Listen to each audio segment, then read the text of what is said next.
Students, आज हम discuss करने जा रहे हैं चैप्टर नंबर 9 का एक important topic, that is the polarization of light.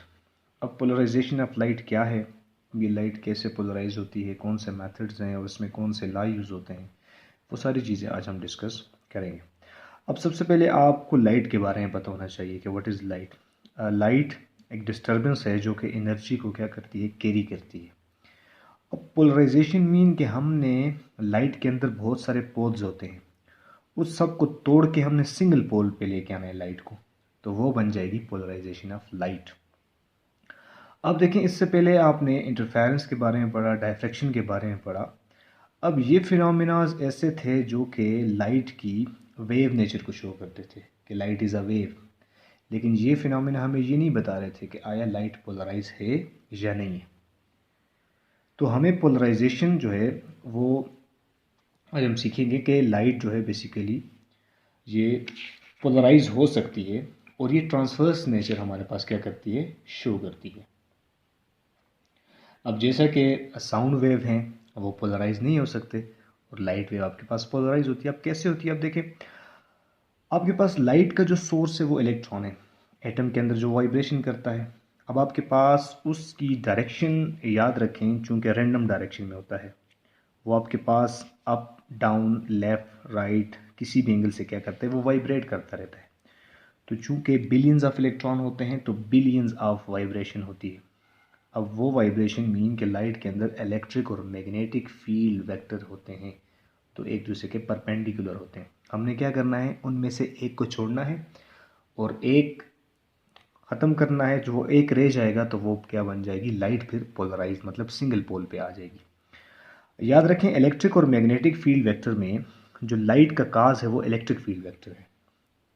अब जैसे हमने अगर मैग्नेटिक फील्ड वेक्टर को दूसरे को हटाया तो ये नहीं होगा कि लाइट ख़त्म हो जाएगी, नहीं, बल्कि आपके पास सिंगल वेव भी तमाम इंफॉर्मेशन कैरी करती है जो सिंगल वेव से ज़्यादा हो। मतलब आपके पास एक वेव है, उसमें बहुत सारी वाइब्रेशंस हैं, वो इंफॉर्मेशन सिंगल के पास भी वही होगी और लाखों हज़ारों के पास भी वही होगी। फ़र्क सिर्फ आपके पास आएगा इंटेंसिटी का, कि पोलराइजेशन ऑफ केस में जो इफ़ेक्ट है वो इंटेंसिटी है। कैसे इंटेंसिटी पे, देखें, एक चीज़ आपके पास बाहर धूप पे पड़ी हुई है, तो धूप पे उस पर सूरज की रोशनी लगती है तो वो चीज़ हमें ज़्यादा चमकदार, ज़्यादा साफ नज़र आती है। उसी चीज़ को आप उठाएं और कमरे में ले आएँ तो चीज़ हमें जो बाहर धूप पे रखी हुई थी वो कमरे में भी नज़र आएगी और बाहर भी नज़र आ रही थी। फ़र्क सिर्फ था कि बाहर हमें ज़्यादा चमकदार नज़र आ रही थी, लेकिन इनसाइड रूम आपके पास चूँकि पार्शली पोलराइजेशन का केस होता है तो आपके जो ऑब्जेक्ट है वो नज़र तो आएगा लेकिन उस तरह चमकदार नज़र नहीं आएगा। तो यही फ़र्क होता है कि आपके पास पोलराइजेशन केस में सिर्फ इंटेंसिटी आपके पास क्या हो जाती है, डिक्रीज होती है। अब इसको बड़ा सिंपली डिस्कस करते हैं। देखें, ये ऐप आपके पास इलेक्ट्रॉनों की वाइब्रेशन है, मतलब हर डायरेक्शन में है, और आपके पास जो लाइट आ रही है अनपोलराइज लाइट है। आगे हम इस तरह की अरेंजमेंट करते हैं कि ऐसी अरेंजमेंट होती है कि जो लेट्स से ये विंडो है, तो विंडो की ये ओपनिंग पैरेलल है, तो ये क्या करेगा, पैरेलल वेक्टर ऑफ लाइट को क्या करेगा, छोड़ देगा, बाकी इसको वो बाकी में क्या कर देगा, वो ब्लॉक कर देगा। मतलब इस तरह के पैरेलल को छोड़ देगा और बाकियों को वो ब्लॉक कर देगा। तो ये जो विंडो है इसको कहते हैं पोलराइज़र। मोस्टली ये आर्टिफिशियल भी होते हैं, नेचुरल भी होते हैं। अब उसके बाद ये देखेंगे दो पैरेलल वेक्टर आ गए। अब ये क्या हुआ, अनपोलराइज लाइट से पोलराइज हो गया। देखें, मुख्तलिफ वेक्टर थे, सिर्फ एक डायरेक्शन ऑफ वेक्टर को हमने छोड़ा तो मीन के अनपोलराइज लाइट से लाइट क्या होगी, पोलराइज होगी। अब जहाँ से ये लाइट पोलराइज हुई है उसको कहते हैं पोलराइज़र, और मोस्टली टर्मोलिन क्रिस्टल, आयोडोसल्फाइड ये मोस्टली यूज़ करते हैं। वो क्या करती है, अनपोलराइज लाइट को क्या करती है, पोलराइज करती है। तो फ़र्क सिर्फ यही है कि जो इन्फॉर्मेशन इसके पास है वही इन्फॉर्मेशन इसके पास है। फ़र्क ये है कि इसकी इंटेंसिटी ज़्यादा होगी, इसकी इंटेंसिटी आपके पास क्या होगी, कम होगी। इस वजह से हम कहते हैं कि polarisation is a process by which electric and magnetic field vibration of light wave are restricted to a single plane of vibration.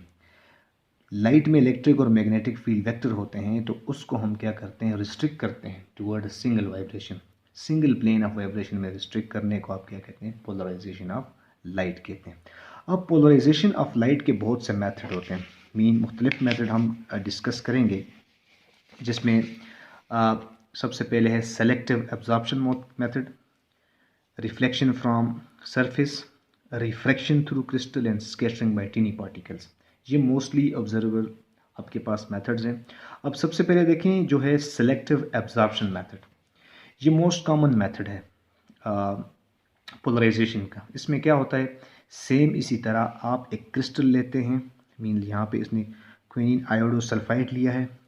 जब लाइट इस पे फॉल करती है तो आपके पास लाइट पोलराइज्ड होती है। कैसे होती है, कि इस क्रिस्टल की इंटरनल स्ट्रक्चर इस तरह से डिज़ाइन होती है कि जो लाइट उसमें से पास हो सकती है उसी को अलाउ करती है। मतलब देखें, आपके पास ये लेट्स से ये जो आपके पास क्रिस्टल है ये कुछ इस शेप का है, तो वो क्या करेगा, पैरेलल लाइट को पास करवाएगा। तो क्या क्रिस्टल ने अनपोलराइज को क्या किया, पोलराइज किया। लेट्स से इसकी इंटरनल स्ट्रक्चर इस तरह की है, तो वो क्या करेगा, इस वाले वेक्टर को अलाउ करेगा, बाकियों को ब्लॉक कर देगा। तो ये मेथड कहलाता है सेलेक्टिव एब्जॉर्प्शन मेथड, कि जिसमें आप क्रिस्टल रख के, सरफेस रख के अनपोलराइज लाइट को फॉल करवाते हैं और वो अपनी इंटरनल स्ट्रक्चर की बेस पे उस अनपोलराइज लाइट को क्या करवाती है, पोलराइज करवाती है। अब इसके बाद हमारे पास जो दूसरा मेथड है और इम्पॉर्टेंट मेथड है, दैट इज़ द रिफ्लेक्शन। याद रखें, मोस्ट ऑफ द केस आप डेली लाइफ में भी ऑब्जर्व करते रहते हैं, अनपोलराइज लाइट आपके पास रिफ्लेक्शन की वजह से पार्शली पोलराइज होती है। अब कैसे होती है, क्योंकि मोस्ट ऑफ द केसेस आपके पास कोई भी लाइट है, वो आके टकराई किसी ग्लास पे, किसी टेबल पे, किसी भी सरफेस पे, तो चूंकि उसमें जो ओसिलेशन के वेक्टर होते हैं, जो वेक्टर पैरेलल होते हैं वो वापस उठ जाते हैं, जो बिल्कुल वर्टिकल होते हैं उसमें गड़ जाते हैं। तो आपके पास रिफ्लेक्शन वो प्रोसेस है जिसमें अनपोलराइज्ड लाइट आपके पास कहते हैं पार्शली पोलराइज होता है। अब कंप्लीट पोलराइजेशन कैसे होती है रिफ्लेक्शन से, उसको हम स्टडी करेंगे। लेट्स से ये आपके पास एक मीडियम है, N1 में नाम दे दिया, ये एक दूसरा मीडियम है। आप क्या करते हैं, लाइट को फॉल करवाते हैं। ये आपको सर्कुलर अब नज़र आ रहे होंगे, एक सर्कुलर मैंने रिप्रेजेंटेशन की है और एक लाइन एरो रिप्रेजेंटेशन की है। आप एक को इलेक्ट्रिक फील्ड वेक्टर और दूसरे को मैग्नेटिक फील्ड वेक्टर को समझ जाएं।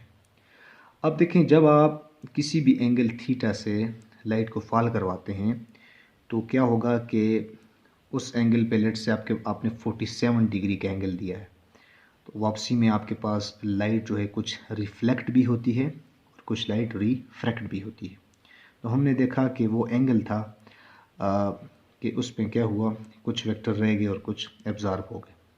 फिर आपने एंगल को इंक्रीज़ किया, आप क्या गया 70 डिग्री में आपने फॉल करवाया, कोई भी एंगल आपने फॉल करवाया। तो जैसे आपने फॉल करवाया तो आपने ये देखा कि इस केस में जो लाइट रिफ्लेक्ट हुई है, क्योंकि हम रिफ्लेक्शन को देख रहे हैं, तो वहाँ पे सिर्फ सर्कुलर रह गए, जो वर्टिकल जो थे आपके पास बिल्कुल ख़त्म हो गए। तो वो एंगल जिसमें इंसिडेंट रे कंप्लीट पोलराइज्ड हो जाए तो ये हो जाएगा कंप्लीट रिफ्लेक्शन, और उस एंगल को आप कहेंगे पोलराइजिंग एंगल, या इसको कहेंगे ब्रेविस्टर एंगल। वो इंसिडेंट एंगल जिसमें रिफ्लेक्टेड रे कंप्लीटली पोलराइज। आप देखें, जो वर्टिकल वाइब्रेशन थी वो बिल्कुल ख़त्म, सिर्फ सर्कुलर आपके पास रह गई। तो हमने देखा कि वो एंगल जिसमें यहाँ पे कंप्लीट रिफ्लेक्शन वाली चीज़ पोलराइज्ड हो जाए उसको कहते हैं ब्रेविस्टर एंगल। और उस केस में ये जो रिफ्लेक्टेड और ये जो हो रहा है रिफ्रैक्टेड, ये रेज एक दूसरे के दरमियान 90 का एंगल बनाएंगी। तो अब यहाँ पे दो मीडियम है, N1 N2, और रिफ्रैक्शन हो रहा है तो हम स्नेल्स लॉ यूज़ करते हैं। स्नेल्स लॉ क्या है कि N1 sine of IP, N2 sine of R। ये आपके पास बेसिकली क्या है, स्नेल्स लॉ। अब चूंकि देखें कंप्लीट पोलराइजेशन में या ब्रेविस्टर एंगल में ये दोनों हो जाते हैं 90 डिग्री। IP ये रिफ्लेक्शन अब देखें ये पूरा हिस्सा बन रहा है 180 का, तो हम ये लिख सकते हैं कि IP plus 90 degree plus R is equal to 180। ये टोटल हो रहा है 180 डिग्री। अगर हम यहाँ से R कैलकुलेट करें तो R हो जाएगा 90 माइनस IP। अब इसी को मैं ऊपर इक्वेशन में स्नेल्सला में पुट करूँ तो आपके पास हो जाएगा n1 sine of I P is equal to n2 sine of R की जगह क्या हो जाएगा आपके पास 90 माइनस आई पी। अब ये फार्मूला बनता है sine of alpha minus beta, sine alpha sine beta, तो n1 sine of I P is equal to, मैं डायरेक्ट लिखता हूँ साइन की जगह जो फार्मूला आ जाएगा आपके पास कॉस थीटा, तो मतलब कॉस ऑफ आई पी। मज़ीद सिंप्लीफाई करते हैं n2